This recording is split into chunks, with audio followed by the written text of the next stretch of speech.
man, we're rolling, and of course we cut the front of it out, but the wish list, Mike, that's what we want to talk about.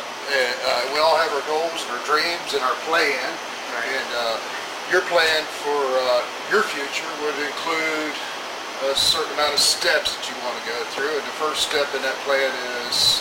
Well, there's several things on the list that I'd like to do. My eventual plan is to be able to tour intercontinentally, Europe, Asia, Australia, Canada, Western United States and Canada, and then up and down the Eastern Seaboard. And what I want to do, I've had a lot of fun filming with videos that we've shot around Nashville, which are very educational in their nature.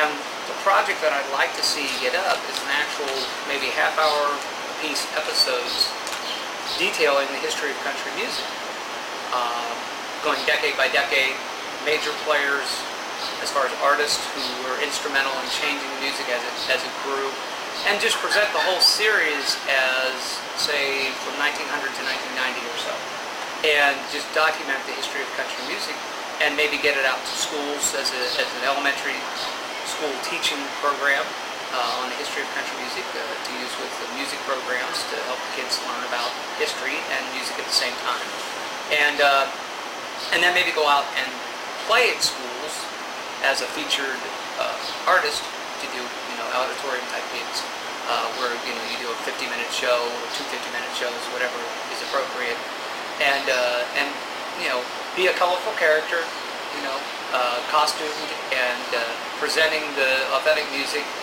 and also to capitalize on the 15 years or so, 12 to 15 years, depending on how long it takes to get things running, of street musician time in Nashville, and the accumulation of experience and stories that details. So it's something that's different. It's never been done before. This is something that's not that I know. Something that's unique. It would be a different approach at the As very long as least. it's been country music and television or radio, there's always been some aspect of the history of country music. Mm-hmm. What you bring to the table is a little different viewpoint, right? And a little bit more in depth. Mm-hmm. And obviously, to travel Europe, you'll need a passport. I would need a passport. So it's just a couple $100 for that, right? Yeah, a couple $100 for a passport. I would need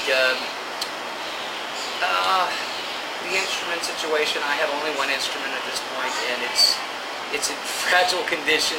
It needs some repair work, and it would be good to have a backup just because of that. So a backup mandolin and a guitar would be the minimum among instruments. What do you think that would run you?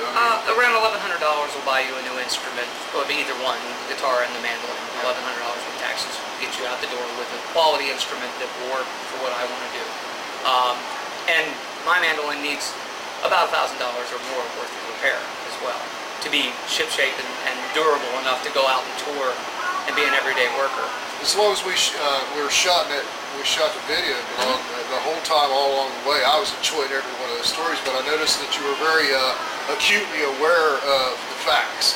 You always wanted to present the facts correctly, so you'll need anything along the lines of further research materials.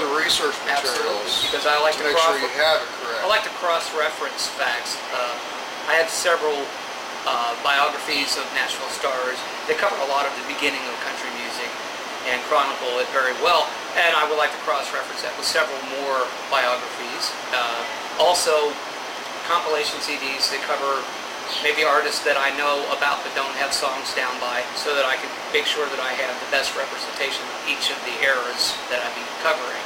So, I mean, even somebody who's been doing it for 30 years like I have still has things to learn, so I would like to put the finishing touches on my knowledge pools and make it, ironclad, so that I've got, multiple sources, can back them up, and so that I'm not just throwing out a one-source fact, because we all know that that's not a good way to teach. You have to have multiple sources. Yeah, earlier today I was saying, oh man, I love the Steel Drivers, you got to listen to this song, and then you started to go into what you're all about. Say that again.